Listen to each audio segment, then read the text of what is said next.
Hello everyone, I welcome you all in this lecture. Here I am going to talk about a test that is used to check the purity of the water. Coliforms are special kind of bacteria and these bacteria are usually present in the fecal matter and when water gets contaminated with the fecal matter, these bacteria are always present in that kind of water. And these coliforms are generally non-pathogenic in nature, but their presence indicate the other pathogenic bacteria to be present in the water. And by testing these coliforms, we can test the purity of the water. So let's discuss that method in detail.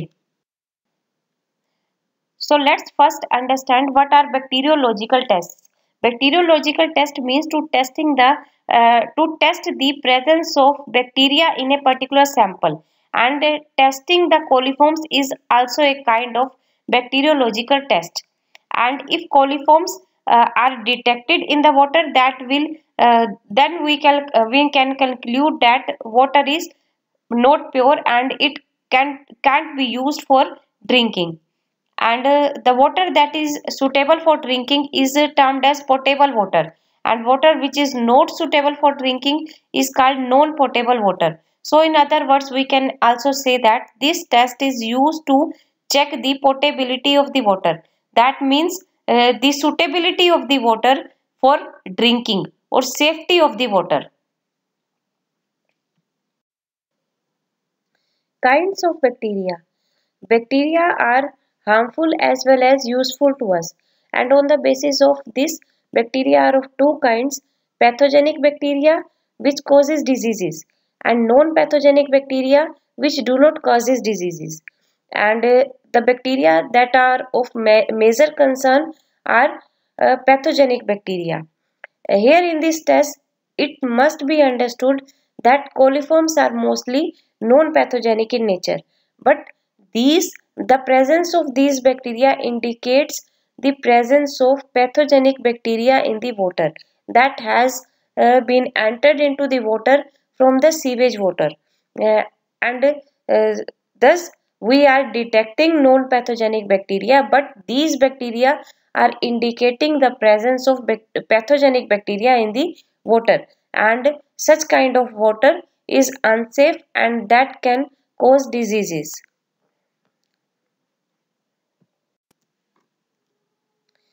What are coliforms? Now here are certain characteristics of coliforms.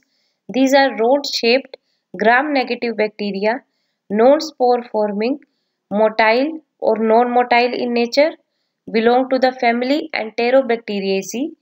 These are universally present in the digestive tract of warm-blooded animals, including humans. And so these are mostly found in the fecal matter of all these organisms, and so these are present generally in the sewage waste. And the typical genera of coliforms are Escherichia, Citrobacter, Enterobacter, Klebsiella, Proteus, and all that. So these are the different characteristics of coliforms.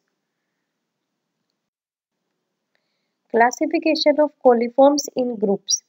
Actually, the coliform group is very large group, and that comprises of all the coliforms bacteria, and that is termed as total coliforms. And these total coliforms are mainly comprised of non-pathogenic bacteria. Fecal coliform is the subgroup of that total coliforms that may comprises of pathogenic as well as non-pathogenic bacteria, and mostly are non-pathogenic. And in this test we are mainly going to test the presence of fecal coliforms. These are termed as fecal coliforms because these inhabit in the intestine or the digestive tract of the warm-blooded animals, and so these are present mostly in the fecal matter. And next subgroup of these fecal coliforms is E. coli, and that subgroup is termed as by the name of that E. coli because largely it is composed of Escherichia coli bacteria. And Escherichia coli bacteria are mostly are non-pathogenic, but there are certain pathogenic Escherichia coli are also there. And mainly these fecal coliforms inhabits in the intestine of warm-blooded animals, and these bacteria cannot survive much outside the host body. So in that test, when we detect the presence of fecal coliforms, that indicates that uh, fresh contamination has occurred, because they cannot survive much long in the pure water and all that. Coliforms as indicator organisms. It is very common problem that drinking water gets contaminated with sewage water or the fecal matter. And when it gets contaminated with fecal matter, then various pathogens including disease causing bacteria, viruses, protozoans, parasites that may enter into the drinking water, and that these may produce various kinds of diseases when such kind of water is used for drinking. Now, it is not feasible or it is not practical to test all these different kinds of pathogens that are present in the water sample. The reason behind it are the number of these pathogens is very small, but the large types of different possible pathogens are there. That is, different kinds of pathogens are there, but the individual number of these different kinds of pathogens are small. So it is very much difficult to test these all different kinds of pathogens which are present in very small numbers in the drinking water. As a result, the presence of pathogens is determined by an indirect evidence by testing the coliforms. Coliforms acts as indicator organisms. That means if coliforms are present, that means other pathogens may be present in the water or otherwise not. Coliforms themselves do not cause any serious kind of illness. These are mostly non-pathogenic in nature. The presence, but they enter into the drinking water from the same source, that is from the fecal matter from where pathogens have entered. So the presence of them indicate that pathogenic organisms may be present in the drinking water. So coliforms are used as indicator organisms in that test.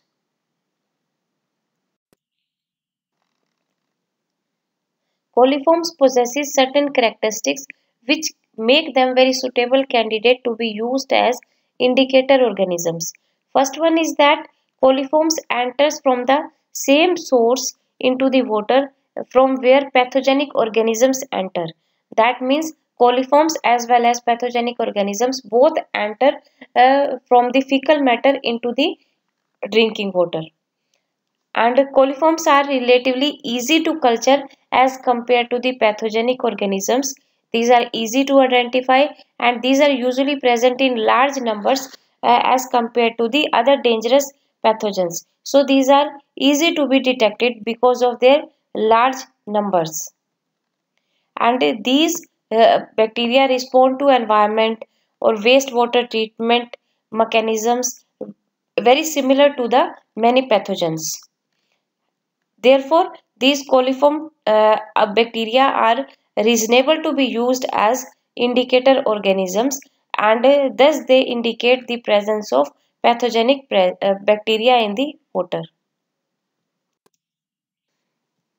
Coliform test. Coliform test is mainly performed by two methods. First one is membrane filtration method. In that method, water is filtered through a membrane filter, and membrane filter retains the bacteria or coliforms which are present in the water, and thereafter that membrane filter is kept on the agar plate, and after incubation the agar plate shows the characteristic colored colonies of the coliforms, and that confirms the presence of coliforms in the water. Next method is most probable number method. That method is not only determine the presence of coliforms present in the water, but also tells us about the number of coliforms present in the water. In this video I will mainly concentrate on that method, that is most probable number method, which is also termed as MPN method.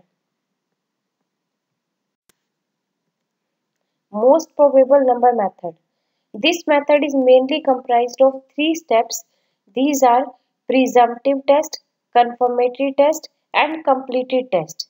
Here, presumptive test is a screening test to test the presence of coliforms in the water. And if presumptive test is negative, then no further testing is performed, and the water source is considered as microbiologically safe. If, however, presumptive test is positive, the water is considered unsafe, and thereafter confirmed test and completed test are performed. Presumptive test. Presumptive test is performed in three sets of tubes, and these tubes contains lactose broth. Coliforms have a characteristic that these can ferment lactose, and after fermenting lactose they produce acid and gas. So when acid and gas production takes place in these sets of lactose broth tubes, that indicates coliforms are present, otherwise not present.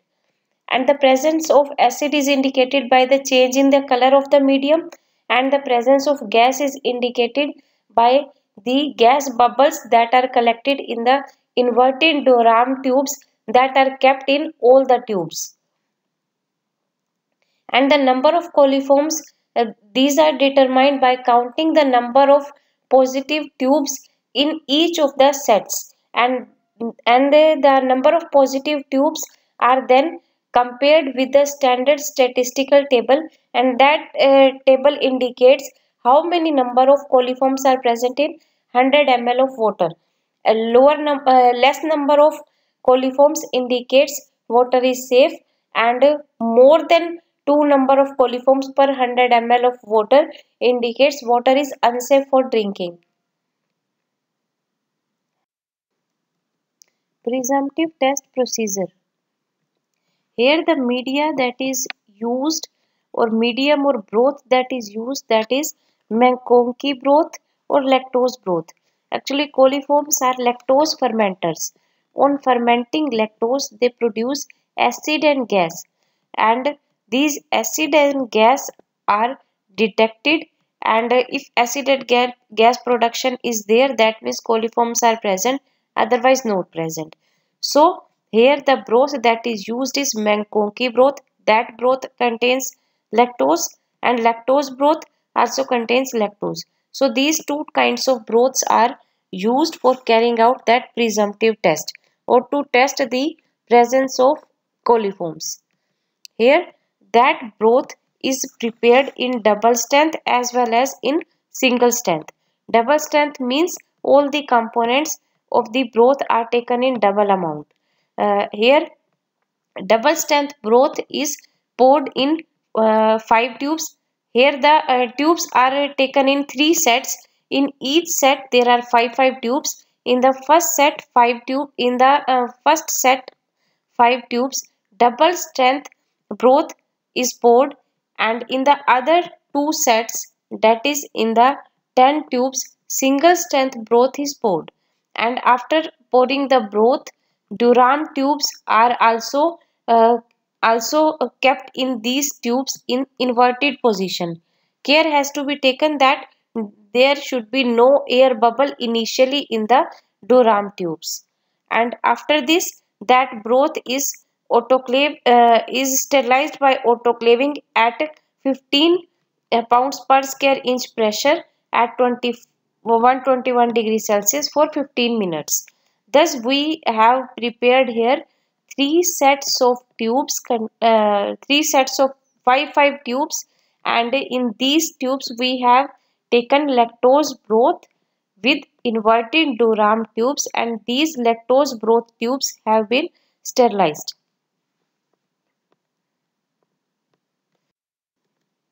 MPN method presumptive test. Here the figure shows you how that test is performed. Here in the flask, the water sample that we have taken, and we want to test whether that water is safe to drink or not. Then we have to take 15 tubes. These 15 tubes are in 3 sets, that is 5 tubes are in each set, in each of the tube 10 ml of lactose broth we have to take, and thereafter we have to take Durham tubes, or we can also call them as fermentation vials, and these Durham tubes have to be kept in these lactose broth tubes in the inverted position. And after this, these lactose broth tubes have to be sterilized by autoclaving, and after autoclaving, um, the water sample has to be poured in these tubes. In the first set, 10 ml of water has to be poured. In the second set, 1 ml of water has to be poured, and in the third set, zero point 0.1 ml of water has to be poured. And one more important thing, in the first set lactose broth that we have taken, that should be of double strength lactose broth, that is all the components that are present in the lactose broth should be in double amount, and in the other two sets the lactose broth of single strength has to be used.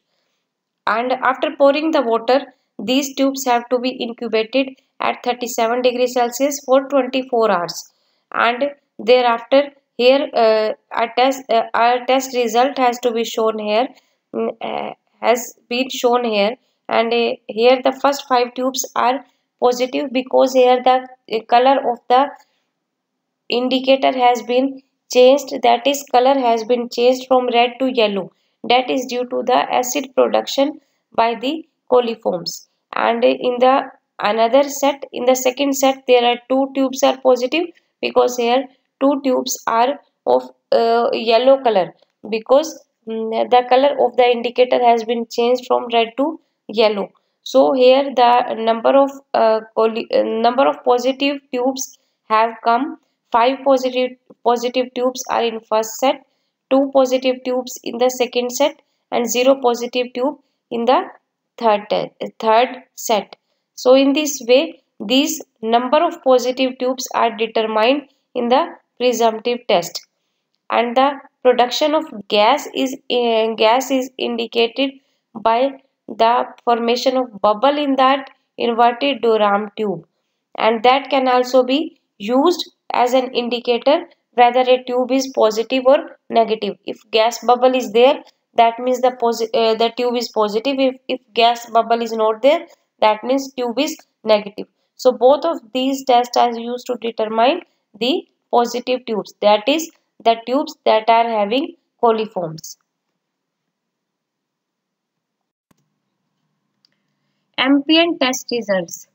Here is a figure from where you can get an idea how will you get the results of that ambient test. If coliform bacteria are present, then you will get the change in the color of the broth from red to yellow, that is due to the acid production, and also you will a uh, a gas bubble in the inverted Durham tube, as as there is shown in the figure with that arrow. Thus, if coliform bacteria are present, then color of the broth will change from red to yellow due to the acid production, and gas bubble will be observed in the Durham tube due to the gas production by the coliforms.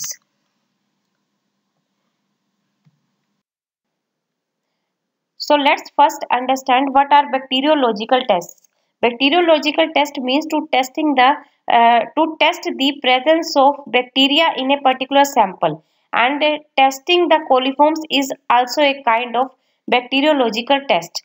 And if coliforms are detected in the water, that will then we can conclude that water is not pure and it can't be used for drinking, and the water that is suitable for drinking is termed as potable water, and water which is not suitable for drinking is called non potable water. So in other words, we can also say that this test is used to check the potability of the water, that means the suitability of the water for drinking or safety of the water.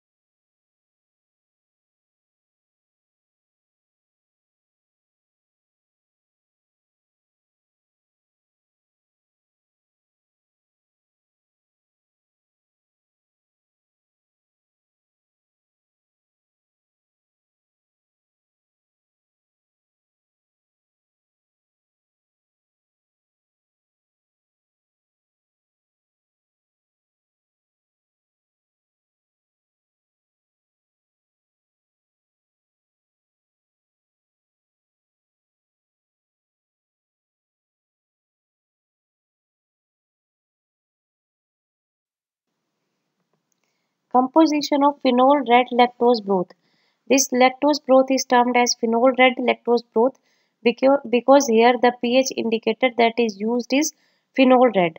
Now the ingredients that are present in that broth are peptone, beef extract.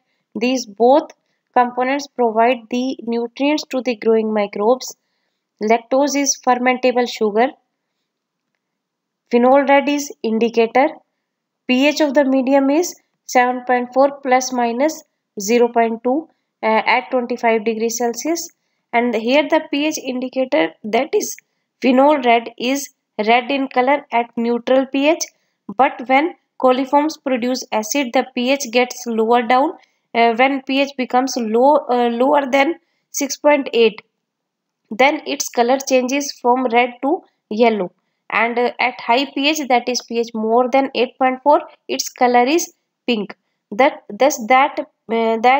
pH indicator indicates the acid production in the lactose broth when microbes are growing.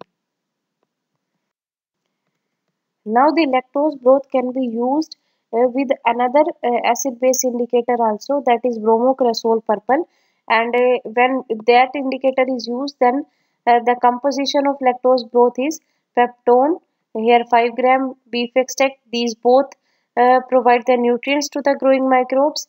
Lactose is fermentable sugar, here indicator is bromocresol purple, and the pH of the broth is kept 6.8 plus minus 0.2 at 25 degrees Celsius.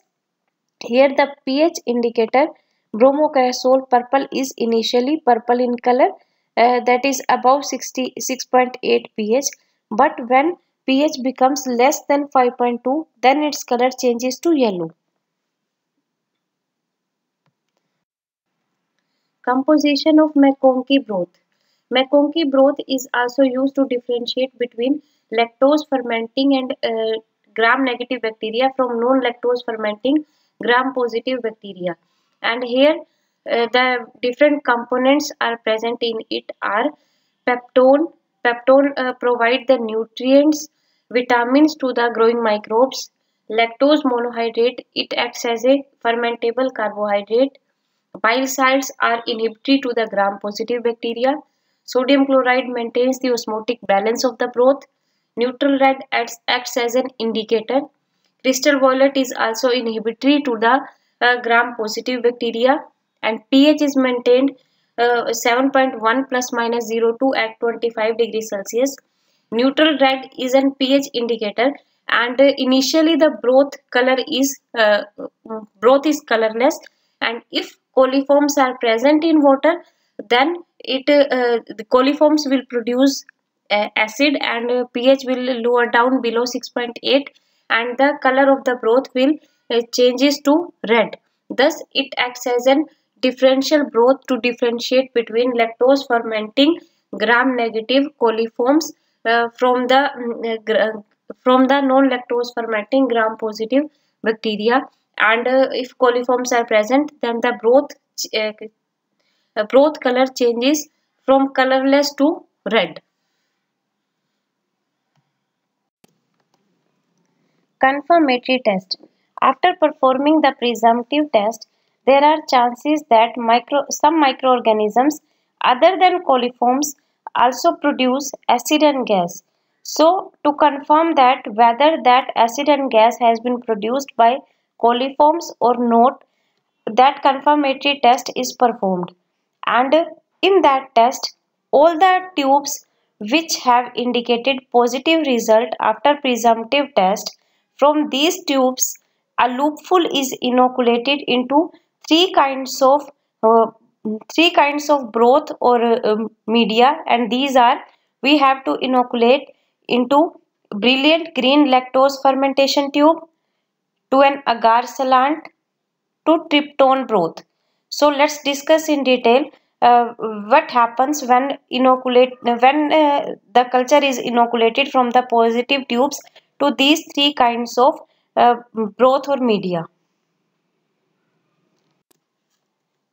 Here is the composition of brilliant green bile lactose broth, and here the peptone is used as a source of nutrients. Lactose is the fermentable sugar. ox bile and brilliant green. These both are the inhibitors of gram-positive bacteria, including lactose-fermenting Clostridia. Here the pH is 7.2 plus minus 0.2 at 25 degrees Celsius. And here the Durham tube is also used in that broth to find out whether gas has been produced uh, by the coliforms or not. Here the positive, here the fecal coliforms can be differentiated from non-fecal coliforms also, because non-fecal coliforms do not produce gas in that broth, but fecal coliforms produce gas. Thus, that media or that broth differentiate between fecal coliforms and non-fecal coliforms, and also inhibit the all the gram-positive bacteria, including the lactose fermenting gram-positive bacteria like Clostridia. Composition of tryptone broth. After performing the presumptive test, we have to perform brilliant green lactose broth test. If acid and gas production takes place in brilliant green lactose broth, that means fecal coliforms are present. Now thereafter we have to find out whether E. coli is present or other fecal coliforms are present. That means we have to differentiate the E. coli from the other fecal coliforms now. To test it, tryptone broth test is used. Tryptone contains tryptophan amino acid, and E. coli possesses an enzyme tryptophanase, with the help of which it hydrolyzes the tryptophan that is present in the tryptone, and it produces indole, which can be further detected by using Kovacs reagent or Ehrlich reagent. The aldehyde group of Kovac reagent react with indole to form red ring at the surface of the tube. Thus, formation of red ring indicates the presence of E. coli, otherwise other fecal coliforms are there.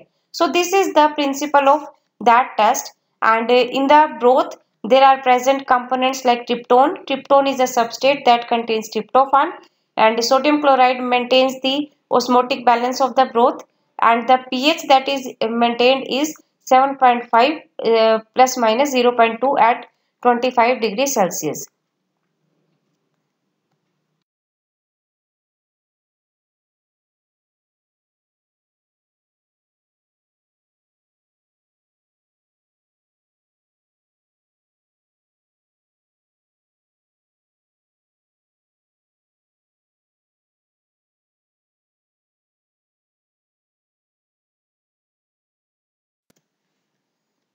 Procedure for confirmatory test. Now let's understand how that confirmatory test can be done. Now after carrying out the presumptive test, those tubes which are showing positive result, we have to take loopful from that positive tube, and we have to inoculate that loopful into a tube in which we have taken 3 ml brilliant green lactose broth, and we have to incubate that tube at 37 degrees Celsius for 24 hours. After that we have to check whether gas has been produced or not.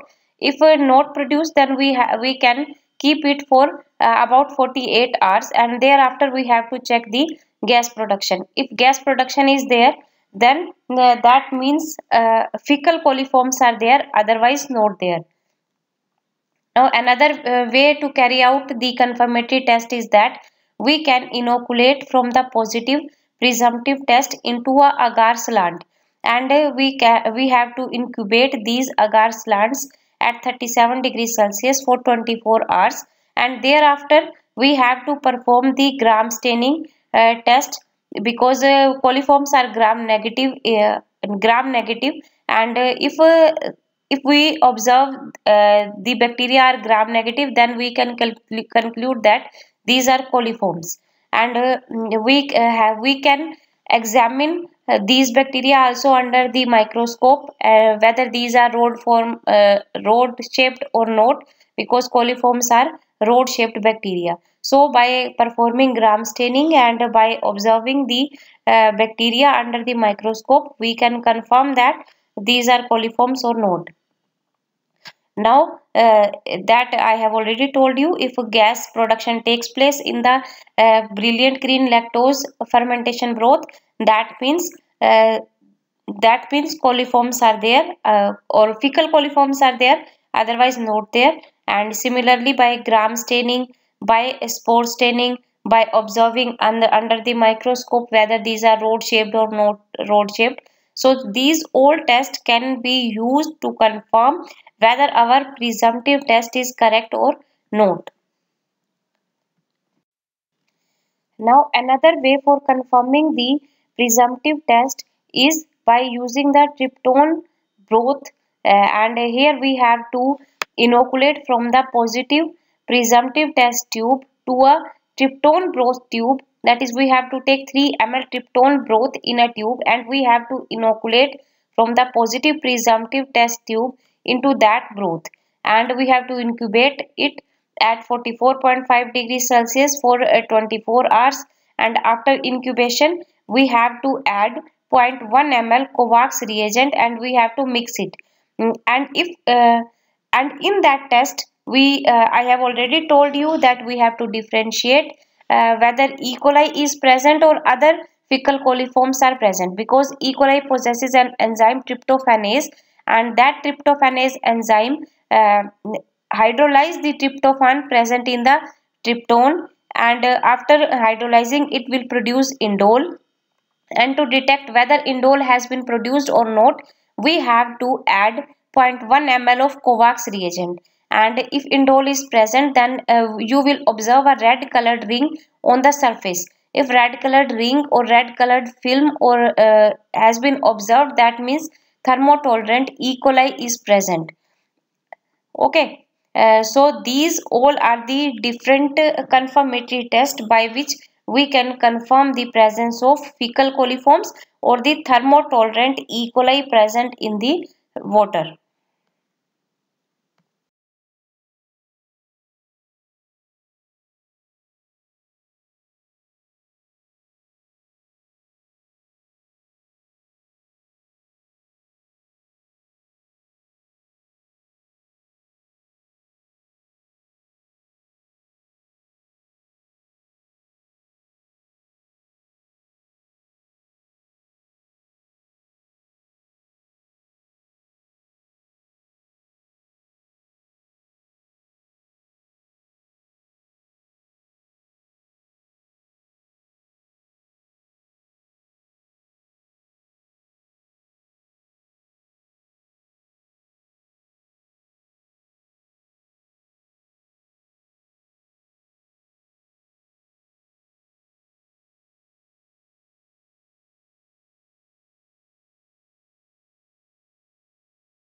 Completed test.